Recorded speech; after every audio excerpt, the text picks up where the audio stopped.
সম্ভব হবে, কিন্তু করলে বোঝা যায় না সেটার মধ্যে অনেক কিছু আছে, অনেক ভালোই। আমি একটা আলোচনার মধ্যে একটা শুনতে পেয়েছি, আমি একটা গুরুভাইয়ের কথাই বলবো। চিত্তমল্লিকের নাম গুরুভাইটা অভিনয় জগতে আছেন। গুরুভাইটার জীবনের একটা কাহিনী আমি শুনেছিলাম আলোচনার মধ্যে। গুরুভাইটার বাবা আমাদের ঠাকুর দীক্ষিত ছিলেন, মা অন্য ঠাকুর বা দীক্ষা নিয়ে নির্মূল ছিলেন।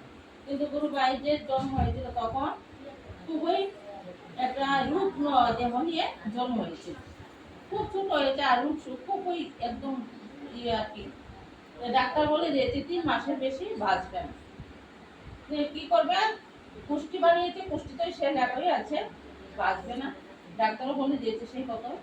কিন্তু আমাদের যে গুরুভাইয়ের বাবা, তিনি খুবই ইষ্টপরায়ণ ছিলেন। তিনি সেই কথাটা যাই যে বলুন, কিন্তু মনের একটা বিশ্বাস রেখেছেন যে আমরা ঠাকুরের আজকে তো আমরা ঠাকুরের চরণে আশ্রয় পেয়েছি, ঠাকুরকে যে আমরা পেয়েছি, যে নাম দিয়েছে, সেই নামটা যদি আমরা ঠিকঠাক ভাবে পালন করি বা করতে পারি, আমরা এই নামের মধ্যে দিয়ে অনেক কিছুই পাই। সেই দাদা কি করলেন, এই ছোট্ট বাচ্চাটাকে খুলে নিয়ে ঠাকুরের সামনে বসে প্রতিদিনই নাম করতেন। নাম করতেন, এইভাবে করতে করতে আধা ঘন্টা 1 ঘন্টার মধ্যে নাম করে, শুধু নামই করে যাচ্ছে। করার পরে এইভাবে করতে করতে অনেক দিনই চলে গেল। তারপর দাদা যে গুরুবাইটির কথা বলেছিলাম, ওর মা তো আমাদের শিক্ষা নেয়নি, ওই মা স্বপ্নে দেখেছে। আর মনে করেন 40-45 বছর আগে, সেই সময় কিন্তু এখন যে আমাদের ঘরে ঘরে ঠাকুরের ছবিগুলি আছে সেরকম কিন্তু ছিল না, সবাই ফট করে চিনত না। সেই তিনিও বলেছেন যে স্বপ্নে দেখেছিলেন যে কেউ এসে মাথায় হাত বুলিয়ে, বাচ্চাটাকে মাথায় হাত বুলিয়ে দিয়ে গেছে, বলেছে সুস্থ হয়ে যাবে, ভালো হয়ে যাবে। ওই তিনি তো আর ছিলেন না, এটা কে, দাদাটিকে বললেন যে এরকম এরকম দেখতে একজন এসে মাথায় হাত বুলিয়ে বলেছে সুস্থ হয়ে যাবে, ভালো হয়ে যাবে। তারপর ওই যে ঘরের মধ্যে আলোচনা বইয়ের মধ্যে থাকে, ছবিটা দেখিয়েছে, দেখার পর তিনি দেখে খেতে পেরেছেন এরকমই দেখ দেখার পর যে তিনিও দীক্ষা নিলেন। নেওয়ার পরে যে ওই তিনি যে মনে করেছেন যে ঠাকুরকে ধরে বা নাম করলে যে ভালো হয়ে যায়, এই কথাটাই তিনি বলছেন যে আজকে আমি চিত্তমল্লিক, আজকে 45 বছর উপর হয়ে গেছে, আমি আজকে জীবিত আছি। যে ইয়েতে বলেছে, ডাক্তার বলেছে আমি বাঁচবো না, পুষ্টিতে লেখা ছিল আমি বাঁচবো না, যে ঠাকুরের নামে আমি এখনো বেঁচে আছি বা সুস্থ আছি, ভালোই আছি। এই দাদা আরেকটি ঘটনা বলেছিলেন যে তিনি 14 মনে ঘটনাটা 2014 সালে তিনি অভিনয় করতে এক জায়গায় যাচ্ছিলেন গাড়ি দিয়ে, তিনের সঙ্গে আরো 5-6 জন ছিলেন। যাওয়ার পথে হঠাৎ করে গাড়িটা একটা 30 ফুট নিচে ইয়ের মধ্যে পড়েছে। পরে যাওয়ার পরে সবাই তো আসলো দৌড়াদৌড়ি করে, এসে ইয়ে থেকে গাড়িটাকে তুললো। তোলার পর দেখলো সবাই, কেউ কোমরে ব্যথা পেয়েছে, কেউ হাতে ব্যথা পেয়েছে, অনেকে সবকিছুই, কিন্তু এই দাদাটি একমাত্র কোনো ব্যথা পায়নি, ওই শুধু প্যান্টের মধ্যে একটু কাদা লেগেছে। সবাই বলছে, পুলিশ জিজ্ঞাসা করতে মনে করেছে তিনিও বুঝি ওই আসলেন ইয়ে করার জন্য, উদ্ধার করার জন্য কাজে, কিন্তু না, তিনি যে বলছেন আমি গাড়িতে ছিলাম, কিন্তু কেউ ওনার কথা বিশ্বাস করেনি।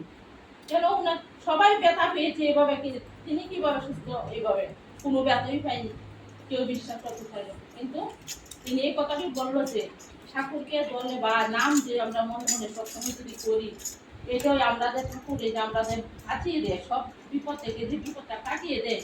ওইটাই দাদা একদিন বলেছিল আলোচনার মধ্যে, আমি শুনতে পেয়েছি। ওইটা শোনার পর আমরা যে ঠাকুরকে ভালোবাসি, আমাদের কিন্তু আরো ভালোবাসা বেড়ে যায় ঠাকুরকে। আমরা ঠাকুর কি বলেছে, আমরা আমাদের যে ভালোবাসাটা, এটা শুধু আমি ঠাকুর আর আমার মধ্যে থাকবে, ঠাকুর থেকে বেশি কাউকে ভালোবাসতে আমরা পারবো না, আমরা শুধু ঠাকুরকে বেশি ভালোবাসবো, তারপর অন্য কিছু। আচার্যদেবতা সবসময় বলেন যে আমি আমার বউকে ভালোবাসি কিন্তু ঠাকুরের চেয়ে কম, ছেলেকে ভালোবাসি কিন্তু ঠাকুরের চেয়ে কম। ওইটাই আমাদেরও করতে হবে, এটাই করলে আমরা এভাবেই সবকিছু থেকে বেঁচে যাবো। ঠাকুর কথাগুলি যেভাবে দিয়েছেন আর যেভাবে পালন করি আমরা, ঠিক এই সবকিছুই আমরা জীবনে যদি ঠিকভাবে পালন করি, আমরা সবসময় সেইভাবে বিপদ থেকে কাটিয়ে উঠতে পারবো, আর আমরা সবসময় ভালো থাকবো ঠাকুরকে ধরে চললে। এটাই আমি বলবো। আমার আলোচনা আর বেশি দীর্ঘায়িত করছি না। পরবর্তী সময়ে অন্য গ্রুপ বলবে। আজকে মাধু দিদির ঘরে খুব সুন্দর মাতৃ হয়েছে। মাধু দিদির মঙ্গল প্রার্থনা করি ঠাকুর কাছে, পারিপার্শ্বিক সবাই মঙ্গল ঠাকুরের কাছে প্রার্থনা করি, সবার মঙ্গল ঠাকুরের কাছে প্রার্থনা করে আমার আলোচনা এখানে শেষ করছি। সবাইকে জয়।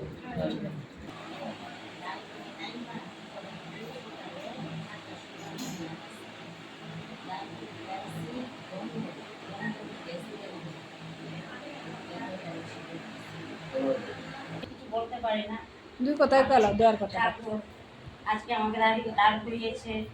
আমি 2 মাসের মধ্যে 2 বাড়ি ঠাকুর দিয়েছি। আর ঠাকুর যেন আমার একদম মানে সাথে সাথে ছিল।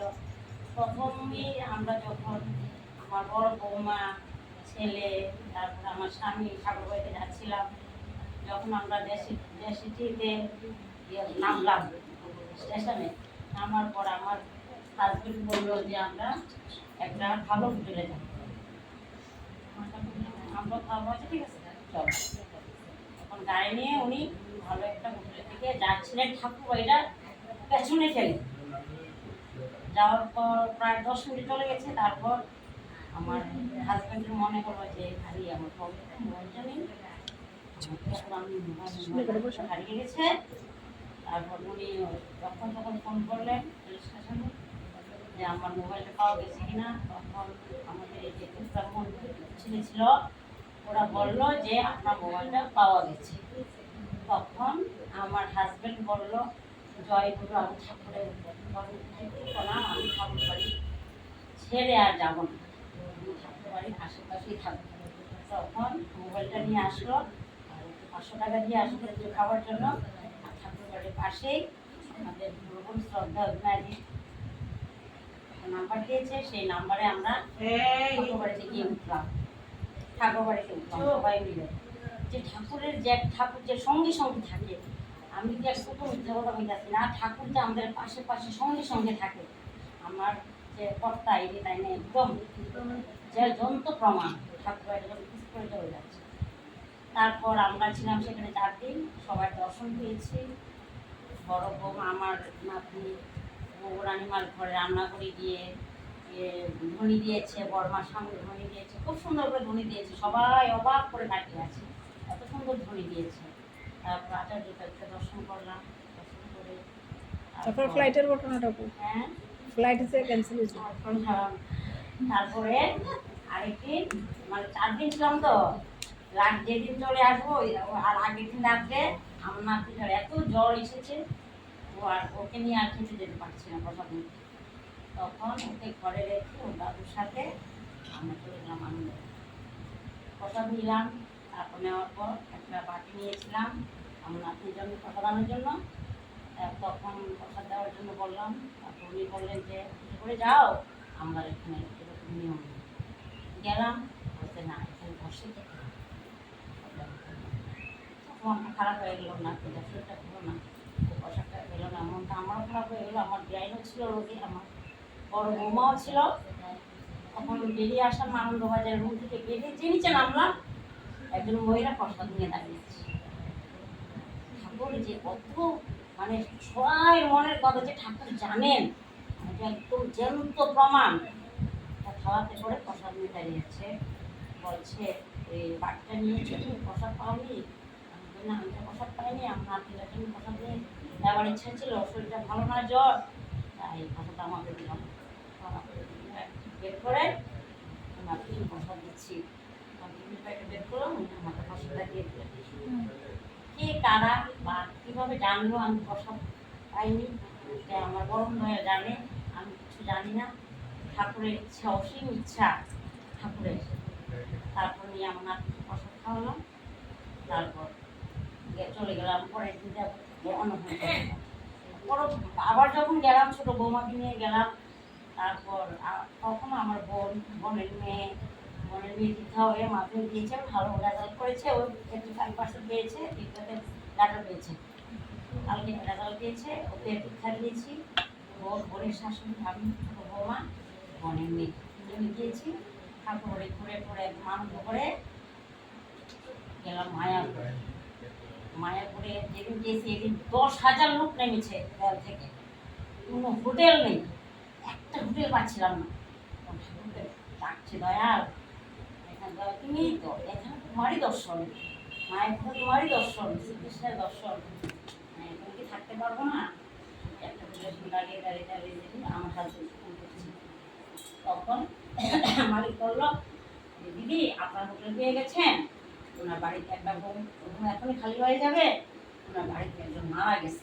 আমি বলি, ঠাকুর দয়াল তুমি যে এত সাথে সাথে থাকো, এটি আমার মানে মানে বিশ্বাস করার মতো না। তারপর হোটেলটা পেয়ে গেলাম, তারপর সেখানেও 3 দিন কাটালাম, তারপরে আসলাম আমাদের কলকাতায় ফ্ল্যাট আছে, ফ্ল্যাটে আসলাম। আসার পর একদিন খাওয়া দাওয়া করেছি রান্না বান্না করে, পরের দিন আর গ্যাস নেই। এখানে তো কোথাও গ্যাস পাওয়া যাচ্ছে না, কলকাতা কোথাও গ্যাস পাওয়া যাচ্ছে না, নাই নাই নাই মানে নাই গ্যাস। অবিরন্ত না করছি ঠাকুরের, ঠাকুরের দয়াল আমরা কি খেতে পারবো না রান্না করে? হঠাৎ করে আমি আমার বোনের শাশুড়িকে বললাম যে দেখুন তো মামা এই গ্যাসের চুলাটা জ্বলছে কিনা। তারপর সুইচ দিল, চুলাটা চট করে জ্বলে গেল। হ্যাঁ, তারপর 6 দিন আমরা এই গ্যাসে রান্না করে খেয়েছি। এগুলো আমাদের ঠাকুরের দয়া, ঠাকুরের দয়া। ঠাকুর মানে ভালোবাসার মতো ভাসতে হবে, ধরার মতো ধরতে হবে, বিশ্বাস করতে হবে। তারপর ঠাকুর তো যা করে মঙ্গলের জন্যই করে। তারপর আমরা আসার পথে এয়ারপোর্টে কি হলো, একটা ঘটনা হলো,